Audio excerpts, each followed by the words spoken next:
onu bilməsəz, siz iqtisadçı kimi fəaliyyət göstərə bilməzsiniz. Bəs səncə hər şirkətin iqtisadçıya ehtiyacı var? İqtisadiyyat ixtisasına gələcəyin ixtisası deyə bilərsənmi? Sual oldu ki, bəlkə mənim seçdiyim sahə o qədər də uçsuz bucaqsız deyil. İxtisasınız əgər ürəyinizcə deyilsə, bu dünyanın sonu deyil.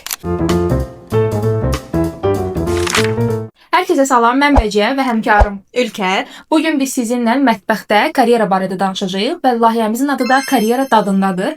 Bu layihə çərçivəsində bizim fərqli bölümlərimizdə fərqli qonaqlarımız olacaq, hansı ki, fərqli peşələrin nümayəndələri olacaq. Və onlarla birlikdə biz fərqli yeməklər pişirəcəyik.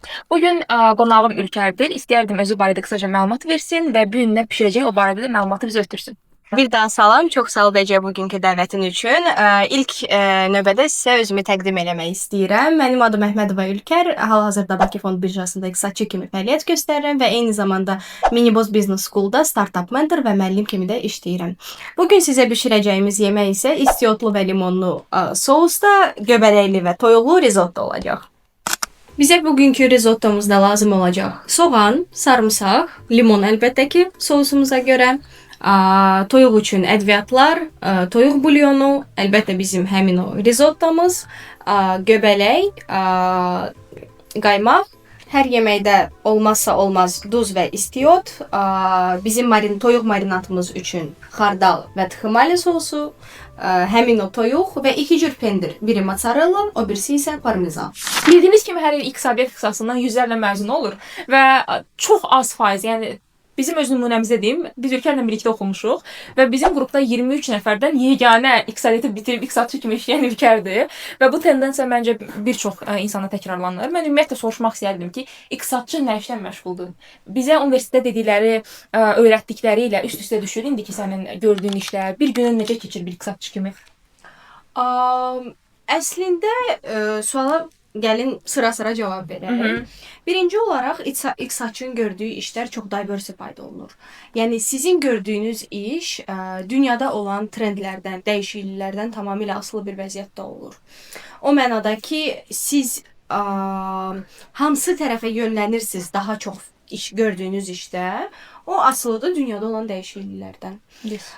Amma ümumi hər bir ixtisasda olduğu kimi hansısa bir skelet olur ki, o skeletə əsasən siz hər gün onu eləyirsiniz ki, sizə lazım olan nəticəyə gələ biləsiniz. Və iqtisadçının ən çox, yəni həqiqətən ən çox gününün 70%-ni sərf elədiyi, 70% yox, deyə 50%-ni sərf elədiyi iş research eləməkdir. Sən hər gün xəbərləri oxursan, mən başa düşdüm. Bəli, yəni həqiqətən gördüyüm işdə saatların belə xəbərləri hansısa bir təsir göstərə bilər və hər gün xəbərlər oxumalı olursunuz, hər gün trendlərdə olan dəyişiklikləri görməli olursunuz və siz onu bilməsəz, siz iqtisadçı kimi fəaliyyət göstərə bilməzsiniz. Yes. Yəni həmin o korda birinci step research aparmaqdır. Okey, mən səni tam anladım. Onda belə bir sual verim. Research sənin işində ən çox sevdiyin hissədir, yoxsa necə? Məsələn, hər birimizin işində operational hissə var, zövq aldığımız hissələr var. Mən özüm belə, mən HR-da işləyirəm, çox zövq aldığım və daha az zövq aldığım işlər də var. Səndə işinin, gündəlik işinin ən çox sevdiyin hissəsi və biraz daha az sevdiyin hissəsi hansılardır? Sizlə səmimi olacağam, hamı ilə, auditoriya ilə də və CSN-lə də. Çünki mən fikirləşirəm ki, ixtisas seçimindən qabaq ən vacib hissələr həmin o ixtisasın həm yaxşı tərəflərini, həm pis tərəflərini bilməkdir. Mənim şəxsən ixtisasçı işində ən az zövq aldığım hissə həmin o research hissəsidir. Səbəbi də var. Aha, nədir? Səbəbi isə ondan asılıdır ki, research elə bir işdir ki, onun ucu bucağı olmur. Yes. Yəni siz nə qədər də research eləsəz də, indiki zamanda informasiya o qədər çoxdur ki, it's not enough. Fərqi yoxdur ona 1 saat sərf elədiniz, yoxsa 1 həftə sərf elədiniz. Research heç vaxt nə çox az olur, nə çox yerində olur, nə də qədərində olur. Yes. Həmişə it is not enough. Çünki nə qədər research eləsəz də axırda bilmədiyiniz bir şey ortaya çıxacaq. Amma bu ona görə də, yəni özümü tam bu işi bitirdim kimi hiss eləmədiyimə görə ən az zövq aldığım hissədir. Amma ən çox zövq aldığım hissə, əsas hissə, yəni bilmirəm, yəqin ki, logikaya, yəni insanlar var logikaya əhəmiyyət verir, insanlar var daha çox kreativityyə əhəmiyyət verir, insanlar var dəqiqliyə əhəmiyyət verir. Mənim üçün şəxsən bu logikadır. Və məsələn, hansı research eləyirsiniz, dəyişikliyi görürsüz və o dəyişikliyin arxasında olan bütün o səbəbləri axtarmaq və anlamaq, hansı səbəb nə dərəcədə, nə qədər təsir göstərib hesablamaq, başa düşmək, bu həqiqətən mənə çox ayrı bir zövq verir. Və axırda rezultatı görəndə, bütün rəqəmlərin nəyəsə bağlandığını görəndə. Çünki məsələn, bir hadisə baş verəndə biz deyə bilmərik, məsələn, bu hadisə buna görə baş verdi. Çünki bir hadisə bir səbəbə görə baş vermir. Bir neçə səbəblərə görə bir yerdə baş verir. Və ən maraqlı hissə mənim üçün hansı səbəb nə qədər təsir göstərir. Və bunu heç bir numerical tərəfi olmayan hadisənin numerical tərəfini siz özünüz hesablayanda ki, təsir faktoru, təsir faizi neçədir, o həqiqətən maraqlı olur mənim üçün. Əslində çox qəşəng bir məqam vurğuladı. Ümumiyyətlə ixtisas seçimindən əvvəl siz birinci ixtisası başa düşməlisiniz və ümumiyyətlə ixtisasda yaxşı tərəflər, bir necə sizin xarakterinizə uyğun olmayan tərəfləri müəyyən etməlisiniz. Ülkənin xarakterinə əsasən özündə bu analizləri apararaq bu ixtisasa seçiminə gedib. Sonra ikinci tələbələr ümumiyyətlə bu karyera istiqamətinə başlanğıc edən insanların ən böyük sualı ondan ibarətdir ki, bu ixtisas gələcəkdə AI-la, süni intellektlə əvəz olunacaqmı? Çünki hər kəsin ən böyük çətinliyi, yəni ən böyük qorxusu hətta olur. Necə olacaq? Gələcək nə gətirir? Gələcəyin ixtisası nədirsə, iqtisadiyyat ixtisasına gələcəyin ixtisası deyə bilərsənmi? Ümumiyyətlə ixtisasçılar gələcəkdə əvəz olunacaqmı səncə? Necə, gəl bu sualı cavablamamışdan əvvəl mən sizə yeməyimizin hansı mərhələdə olduğu haqqında məlumat vereyim. Biz soğanları, sarımsaqları təmizlədik, sonra toyuğu təmizlədik, kəsdik və yuduq əlbəttə ki. İndi isə keçirik marinata. Yeməyin mənim fikrimcə ən vacib hissələrindən biridir və marinatda heç nədən çəkinmirsiniz. Marinatda evdə nə var? Sizin fikrinizcə? Hamısını tökürük. Bəli, yəni mən marinatda şəxsən həmişə elə eləyirəm. Nə varsa evdə tökürəm marinada, çünki çox da qalmır toyuğun üstündə, amma bütün ləzzətləri bir-birinə qatır və çox dadlı eləyir yeməyi. Burada mətbəxdə ustad sənsən, ona görə heç bir şey demirik. Pul, sən nəyə qərar verəcəksinsə o istiqamətə gedəcəyik. Bəli, okey. İndi keçək sənin sualına AI haqqında. Mən bu yaxında AI konfransında olmuşdum və bu konfransın əsas mövzularından biri oydu ki, AI bizim indiki professiyamızı nə dərəcədə, nə proporsiyada əvəz eləyə bilər. Və bir maraqlı məqam var idi. Orada deyilmişdi ki, hal-hazırda AI bəzi insanların dediyi nəticələrə görə işimizin 20%-ni əvəz eləyə bilər. Və mən orada bir sual verdim. Məsələn, bizim bir taskımızın 20%-ni mi əvəz eləyə bilər? Yoxsa ümumi prosesi? Yoxsa 5 taskımızın ümumi birini mi əvəz eləyə bilər? Bu, mənim fikrimcə, çox vacib məqamlardan biridir. Çünki əgər 5 taskımızın birini tamamilə əvəz eləyə bilirsə AI, bu onun göstəricisidir ki, gələcəkdə 5-dən 5-ini də əvəz eləyə bilər. Amma hal-hazırda bir taskın 20%-ni əvəz eləyə bilərsə, yenə proporsiya olaraq eyni bizə rəqəm verir, amma anlayış olaraq çox fərqli bir şeylərdir. Və mənə cavab verildi ki, bu suala siz özünüz cavab verin. Sizin gördüyünüz işdə elə bir task varmı ki, elə bir gördüyünüz, başdan axıra qədər gördüyünüz bir işi AI tamamilə əvəz eləyə bilərmi? Və mənim cavabım çox qəti bir şəkildə oldu, yox. Məsələn, research-ə kömək edə bilər, amma tamamilə əvəz eləyə bilməz. Hayır. Yəni research-ı mənə daha tezləşdirə bilər. Rahatlaşdıra bilər. Amma o research-ün arxasında olan o, məsələn, hansı faktor nə qədər təsir göstərir, faktor analiz və eyni zamanda Azərbaycanda iqtisadçı kimi, Azərbaycanın tam içindən olan prosesləri bilən bir insan kimi AI mənə hal-hazırda fikirləşmirəm ki, əvəz eləyə bilər. İşimi köməkləndirə bilər. Amma mənim gələcəkdə karyerama fokusum daha çox o olmalıdır ki, mən AI-yı necə daha efficient istifadə eləyə bilərəm. Nəinki AI mənə əvəz eləyə biləcək ya yox. O qorxudan kənara çıxmalıdır insanlar və AI-yı bir tool kimi görüb tamamilə onu inteqrasiya eləməlidir. Əslində yaxşı perspektivdir. Mən ümumiyyətlə bu sualı verəndə bu tərəfə heç fikirləşmirdim. Perspektiv tamam fərqlidir. Anladım sənin pointini. İkinci ən vacib suallardan biridir. Ümumiyyətlə mən özüm də Bəlkə sən özün 16 yaşında, 15 yaşında olanda bir ixtisas seçmədən əvvəl ən birinci fikrimiz odur ki, görəsən gəlirli bir sahəmi seçirəm mən, bunun gələcəyi necə olacaq, mənim maaşım necə olacaq. Yəni sir deyilsə bizə bazardakı aralıq, başlanğıc üçün, gələcək üçün, maaş aralıqları, iqtisadçı vəzifəsi üçün necə olur? Bu barədə məlumat verə bilərsən ki, bir fikir formalaşsın insanlarda ki, bu ixtisasın maaş aralıqları necə olacaq? Ümumiyyətlə perspektivli və investə eləməyə dəyər bir sahədirmi? Gəlirlər haqqında əlbəttə ki, tam məlumat verə bilməyəcəm, təəssüf ki. Çünki gəlirlər asılıdır şirkətin fəaliyyətindən. Məsələn, bir şirkətdə bir şirkətin tamamilə skoplu iqtisadiyyat deyil. İqtisadiyyat onun bir hissəsidir ki, hazırlanan produktlara sadəcə biraz köməklik göstərilsin. Orada əlbəttə ki, iqtisadçının maaşı wow bir maaş gözlənilməməlidir. Amma bir iqtisadiyyat, research, consultancy bir şirkət üçün iqtisadçı əlbəttə ki, Kor əsas vacib. bəli, kor bir fəaliyyət göstərirsə iqtisadiyyat formasında, onda bəli, maaşlar, yəni bizim o uşaqlıqda gözlədiyimiz maaşlara gəlib çata bilər. Amma iqtisadiyyatın hansı tərəfləri var? İqtisadiyyatın pluslarından biri odur ki, siz iqtisadçı işləyərək də başqa professiyaları inteqrasiya eləyərək daha üst levela çıxa bilərsiniz. Məsələn, mənim sahəmdə belə oldu ki, mən iqtisadçı və product developer kimi də fəaliyyət göstərdim. Product owner, developer kimi. Məsələn, iqtisadiyyatı analiz eləyirdim, başa düşürdüm bizim hal-hazırda bazarımıza nəyə ehtiyac var və o ehtiyaclara əsasən suggestionlar verirdim ki, bəli, produktların yaradılmasına köməklik göstərə bilirdim. Əgər siz tək özünüzü iqtisadiyyat borderlərindən limitləməsəz, onda Ucu açıq. O deyil. Kitabın ilk cümləsi var ya, orada iqtisadiyyat bir xəttə, hər kəsin perspektivi fərqlidir orada. Bəli. Onun kimi bir şeydir. Bəli, yəni limitləməsəz yaxşıdır.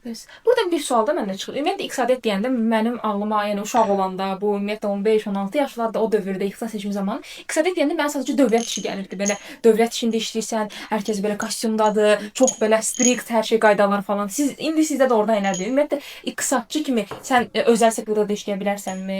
Mən bildiyim qədər, yəni mənə gələn suallardan elə idi ki, tələbələrə maraqlandıran sual budur. Sadəcə dövlət sektorunda mı bizə yer var, yoxsa özəl sektorda da bizə yer var? İstəyirdim sənin perspektivindən də bu tərəf bir dənə qiymətləndirək. Mənim fəaliyyət göstərdiyim şirkət state-owned bir şirkət deyil və yəni bu özəl şirkətlər siyahısına gedir. Və yəni sənin soruşduğun sual daha çox şirkətdən asılı bir faktordur. Yəni iqtisadçı elə də ola bilər, belə də ola bilər. Baxır siz hansı şirkətdə işləyirsiniz. Bəs səncə hər şirkətin iqtisadçıya ehtiyacı var? Xeyr. Hər şirkətin iqtisadçıya ehtiyacı yoxdur. Amma iqtisadçı kimi özünü formalaşdırmış və təzə yönlərə açıq olan bir insan hər bir şirkətə üçün çox universal bir işçiyə çevrilir. Nə mənada? İqtisadçı kimi fikirləşə bilən insan əslində özünü başqalarından bir növ fərqləndirə bilər. Çünki nəyə görə? Prosesi görürsüz, siqnalı görürsüz, siqnalı analiz edirsiniz, səbəblərini tapırsınız və səbəblərini solution görürsünüz. Bu iqtisadçının formalaşdırdığı bir fikir olur. Və bu fikri siz başqa sahələrdə və şirkətinizin fəaliyyəti əsasında formalaşdırıb assimilyasiya eləyə bilirsinizsə, onda sizi əvəz eləyə biləcək məncə ikinci bir insan tapılmaz. Amma yox, yenə də təkrarlayıram, özünüzü hansısa bir limitlərə salırsınızsa, onda əvəz olunmaz kadrlardan biri sayılmaq üçün əlbəttə ki, özünüzü daha da inkişaf elətdirməlisiniz. Toyuğumuza ədviyyatı əlavə eləyirik. Toyuq üçün ədviyyatdır. Bütün supermarketlərdə rahat şəkildə ala bilərsiniz. Məlumat verim, kimsə evdə bişirmək istəsə. Okey. Keçəndən növbəti suala. Mənə çox maraqlıdır. Ümumiyyətlə, mən Ülkərlə tanış olduğum dövrdə mən bilirdim ki, bizim bu ixtisası qutarandan sonra 4 ildən sonra Ülkər iqtisadiyyat yoluna gedəcək. O vaxtdan bilirdim və bu tərəfdə gedən bir insan, mən düşünürəm ki, yəqin ki 16 yaşından artıq qərarını düzgün vermişdi. Sən çünki ilk gəldim, biz səni ilk gördüyümüz gündə mən bilirdim sən iqtisadçı olacaqsan. Mən soruşmaq istərdim, 16 yaşındakı Ülkər bu qərarı necə verdi? Ümumiyyətlə iqtisadiyyat ixtisasına necə düşdü? Və ümumiyyətlə sənin hədəfin iqtisadiyyat ixtisasına düşmək idi, yoxsa başqa bir hədəfin var idi? Əslində 16 yaşlı Ülkər, universitetə yəni qəbul olmamışdan əvvəlki Ülkər bu sahəni seçməmişdi. Bu faktı qrup yoldaşı olmağımıza baxmayaraq sən belə bilmirsən, biləcəyəm. Mənim əslində ilkin məqsədim diplomat olmaq idi. Bəli, mən diplomat olmaq istəyirdim. Yaxşı diplomat da olardı. Amma belə deyim, arzumu tam ürəyimdən çıxartmış deyiləm. Çünki iqtisadçı dediyim kimi diversified sahə olduğuna görə bir neçə sahənin gördüyü işləri birində cəmlənən bilir. Və mən diplomat olmaq istəyirdim. Sonra universitet seçimi zamanı mənim bir dənə career mentorum var. Deyir ki, ürəyinizin səsinə qulaq asın. Sizin ürəyinizdən gələn o kiçik bir impuls sizin həyatınızda qərar verdiyiniz zaman çox vacib bir impulsdur. Və həmin moment mənim o impulsum mənə dedi ki, mən iqtisad yoluna getmək istəyirəm, diplomatiya yoluna yox. Və fikirləşdim ki, və heç vaxt elədiyiniz seçimə görə peşman olmayın. Heç vaxt elədiyiniz seçimə qorxaraq yanaşmayın. Yes, burada bir şey də əlavə edəcəm. İxtisasınız əgər ürəyinizcə deyilsə, bu dünyanın sonu deyil. Çünki biz məsələn öz nümunəmdə deyim. Biz iqtisadiyyat ixtisası oxuyaraq bəlkə o qədər çox fənlər keçirdik. Onların içində insan resursları da var idi. Və mən özümü tapa bilməyəndə o dövrdə ki, mən niyə iqtisadiyyatdayım, nə baş verir? Mən insan resursları dərsinə getdim və orada mən başa düşdüm ki, mən insan resursları sahəsində olmaq üçün varam. Mənim missiyam budur. Və o fənlər sizə necə istiqamət göstərə bilər? Ya ümumiyyətlə deyək, çox əlaqəsiz bir ixtisas bitirirsiniz. Ondan sonra mən çox bir insan bilirəm, iqtisadiyyat bitirib proqramist kimi işləyən, cyber security işləyən. Yəni bu dünyanın sonu deyil. İqtisadiyyat, universitet, ümumiyyətlə ixtisaslar bunlar sadəcə bizim o 16 yaşlar bizim təhsil sistemində bizim verdiyimiz bir qərardır. Heç bir zaman bir şeyin sonu deyil və hər zaman oxumaq üçün, inkişaf etmək üçün hər zaman yol var və dəyişməyə hər zaman potensial var. Bəli, bununla tamamilə razıyam və bizim indiki dövrdə siz hansı ixtisası bitirdiyinizə baxmayaraq, lazımi sertifikatları alaraq ixtisasınızı dəyişə bilirsiniz. Və ona görə ixtisas seçimi eləyərkən əlbəttə ki, pros and cons analysis deyə bir şey eləməlisiniz. Çünki tam emosional və impulsla davranmaq da düzgün deyil. Rasional tərəfindən də baxmaq lazımdır. Amma sizin ürəyinizə gələn o impulslardan heç vaxt qaçmayın, qorxmayın və onlara ignorant yanaşmayın. Və mənim həmin moment o impulsum dedi ki, mən İqtisad Universitetində, yəni Prezident yanında akademiya yox, İqtisad Universitetində iqtisadçı olaraq oxumaq istəyirəm. Çünki iqtisadiyyat böyük bir sahə olduğuna görə ondan sonra qərar verərəm hansı kiçik bir sahə mənə daha uyğun olar. Okey, keçən növbəti suala. Mən HR sahəsində işləyirəm və insanlar 90% həmişə mənə bu suallarla gəlirlər. Sən HR-sən, mənə işə düzəlməyə kömək elə, CV düzəltməyə mənə kömək elə, müsahibə və s. Bəs iqtisadçı kimi bir işləyən bir insanlar hansı məsələlərlə bağlı məsləhətləşməyə gəlirlər? Yəni stereotiplər, belə deyək. Bu stereotiplərin iki tərəfli demək istəyirəm. Biri iqtisadçı kimi, o birisi isə Bakı Fond Birjasında işləyən bir ekspert kimi. Birinci tərəfi iqtisadçı kimi ən vacib verilən sual. Qızılın qiyməti qalxacaq yoxsa düşəcək? Yəni avtomatik olaraq insanlar biləndə ki, mən iqtisadçıyam. Birinci sual. Qızılın qiyməti qalxıb düşəcək. İkinci sual. Real estate'in qiyməti qalxıb düşəcək. Bir də devalvasiya nə vaxt olacaq? Avtomatik. Yəni bu sualları əlbəttə ki, yəni bu suallara hə, yox cavab vermək çətindir. Amma bizim elədiyimiz proqnozlar düz də ola bilər, saf da ola bilər. Biz bu proqnozları eləyəndə biz bir çox məşhur, dünyaca məşhur ekspertlərin point of view-larını da consider eləyirik, baxırıq, analiz eləyirik və ona əsasən də öz analizlərimizi yerinə yetiririk. Yəni bizim o suala hə və yox cavab verməyimiz o demək deyil ki, o elə də olacaq. Bəli, qətiyyən. Yəni necə ki siz bir biznes açırsınız, mən sizdən soruşsam ki, bu gəlirli olacaq ya yox, eyni dərəcədə sizin elə bil ki, bir çox faktor buna təsir göstərdiyi üçün tam dəqiq cavab vermək mümkün deyil. Necəsə istiqamət vermək olar. Bəli. Amma insanlar biləndə ki, mən Bakı Fond Birjasında işləyirəm, əsasınızı avtomatik olaraq reaksiya. Mən hansı səhmə və istiqraza investisiya eləyim, mənə bunu denən. Bu sualı mən də vermişəm. Ya hamı verib ki, yəni mənə investment məsləhəti verib. Birinci olaraq, yəni mənim bunu eləməyim düzgün deyil. Nə mənada? Bizim Azərbaycan bazarımızda bir dənə milli səhmimiz var.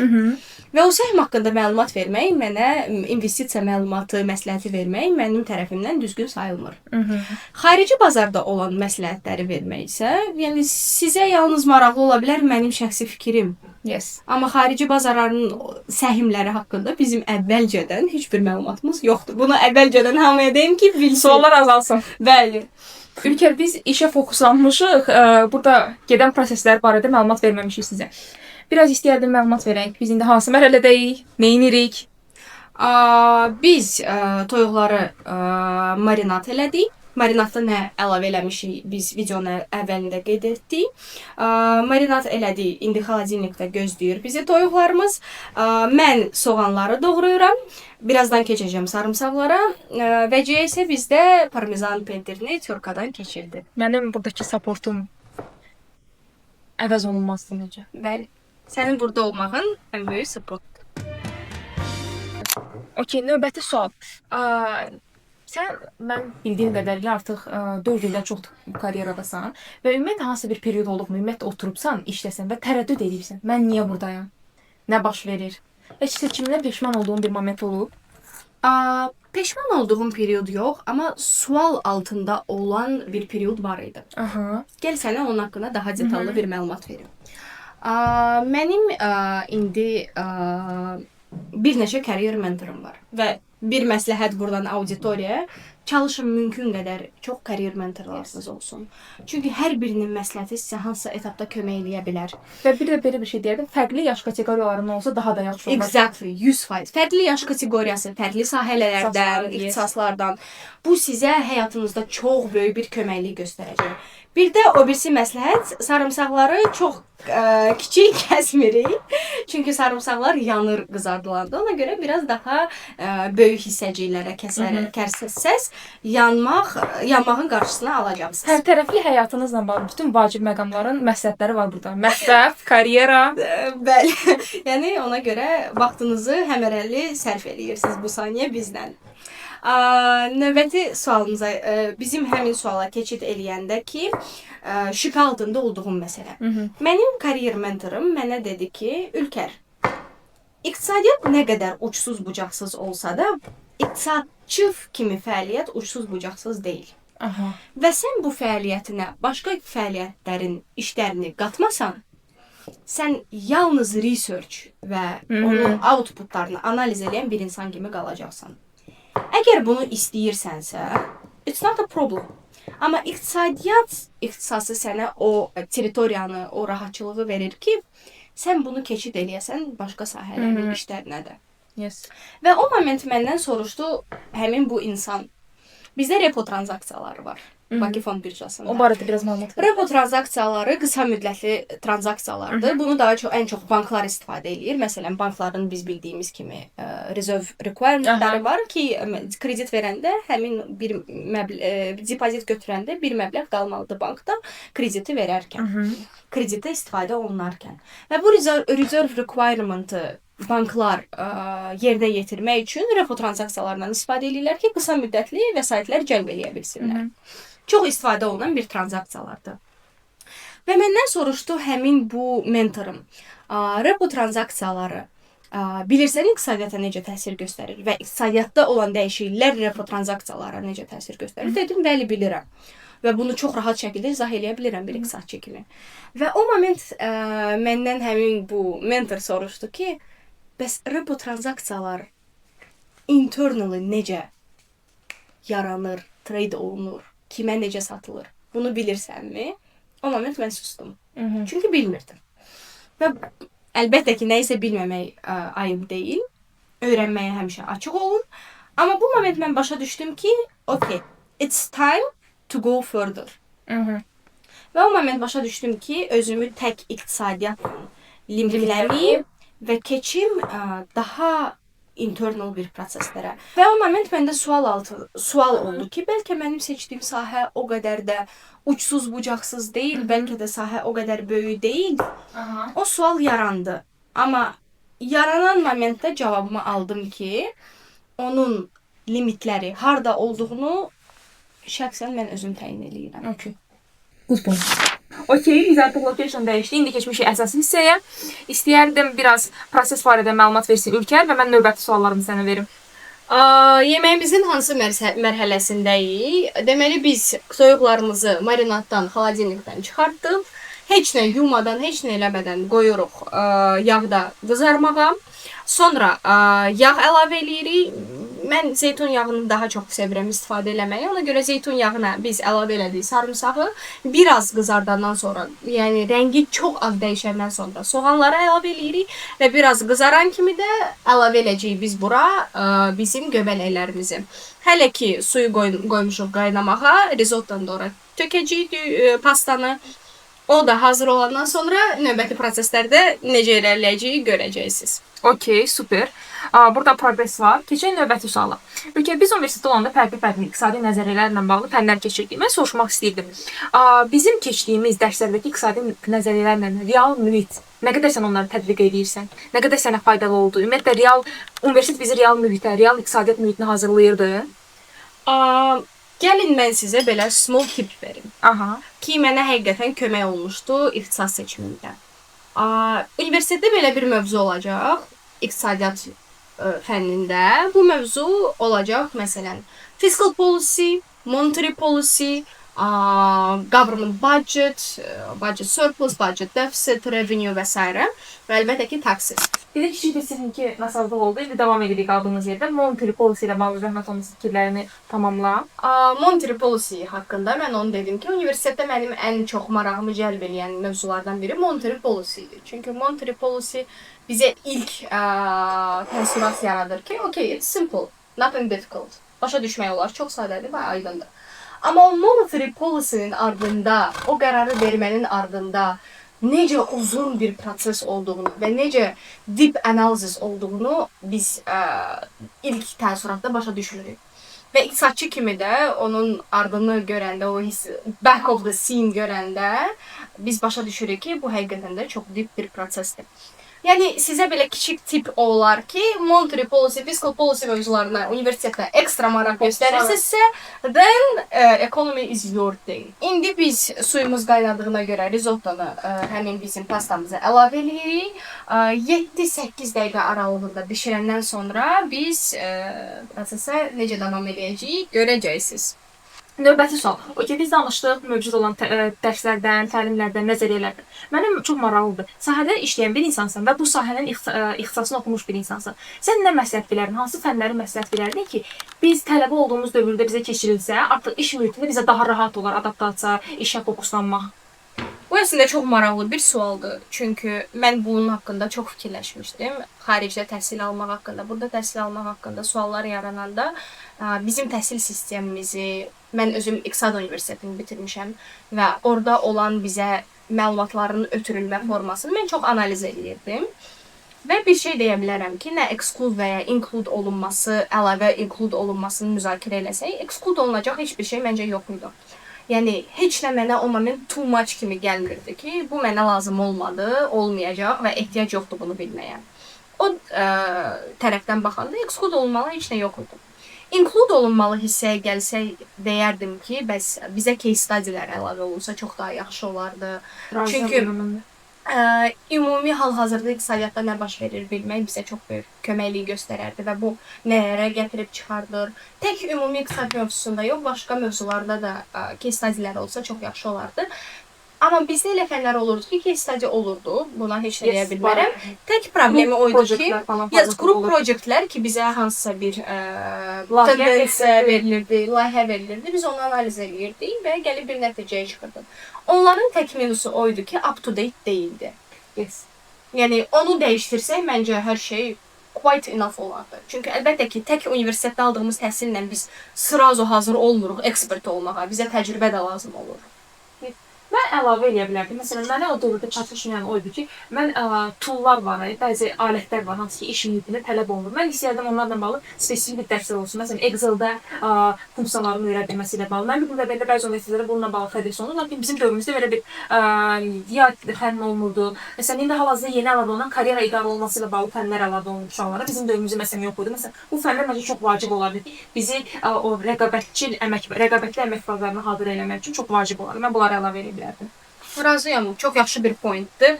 Çünki mən məsələn işləməyə başlayanda PowerPoint-ın advanced formasını yalnız təcrübə aldıqdan sonra başa düşdüm. Eynisi də aiddir Excel haqqında. Sonra iqtisadiyyatın statistik tərəflərində də istifadə olunan toollara da ehtiyac olunur. Onların olduğu bilik hər zaman kifayət eləmir və onu daha improve eləsək məncə daha yaxşı olar. Gəlin qaydaq bizim mətbəximizə. Soğanları, sarımsaqları və biraz da göbələkləri qızardandan sonra su əlavə eləyirik və suya da əlbəttə ki bizim bulyonumuzu əlavə eləyirik ekstra dad üçün. Eyni zamanda bizim risottomuz 8 dəqiqə ərzində hazır oldu və suyu biz süzürük.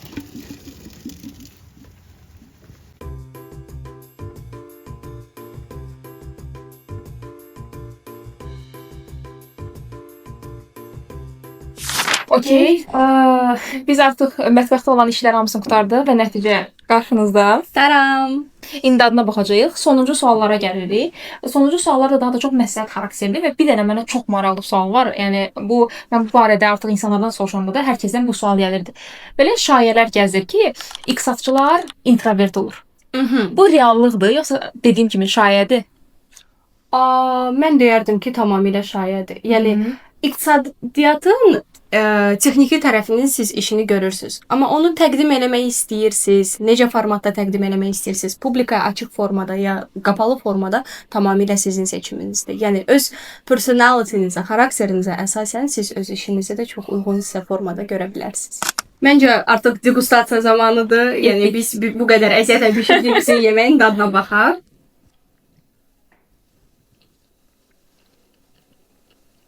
Limon dadı biraz çox hiss olunur, amma çox qəşəng alınıb.